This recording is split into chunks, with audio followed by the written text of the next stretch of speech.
kuzuva zvaranga ratovira tisina kuwisha anti Olinda happy birthday. Maishone vati aiwa torei mukarega 101,000 poshkeni vazvitengera hybrid guys havasi kumira vari kuti ivo happy birthday to me from me number plate to say Olinda 75 Oli 75 Linda.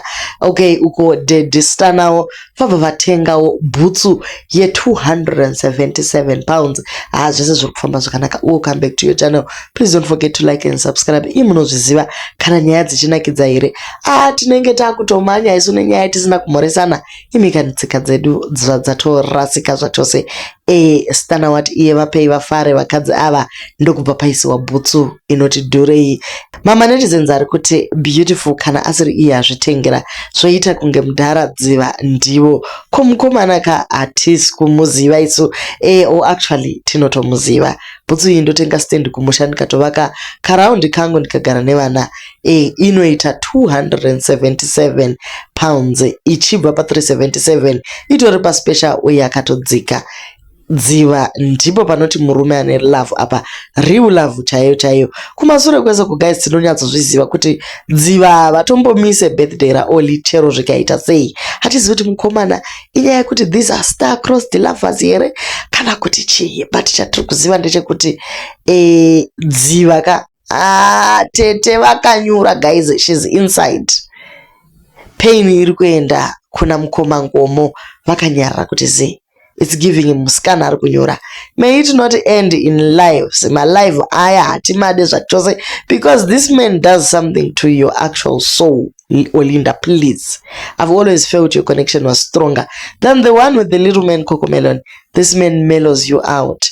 Those rukutagwa na vamwe. This time we are more involved. And imboita NF up guys ka. Iko zuno hapana. Kutorova na chaiko. My feelings enyu akapera. Tichakupai hobo akazara Cape Town huko. Hakuna love. Chingori chibishu chete. Bon voyage in your love boat.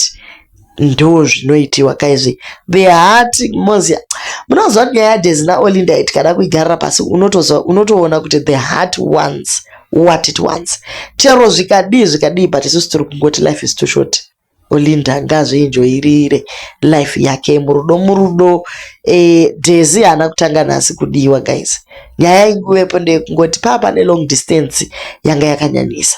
Saka nyaya yatiri kungotaura ndeyekuti Daisy ngaasunge mabhegi ake ose.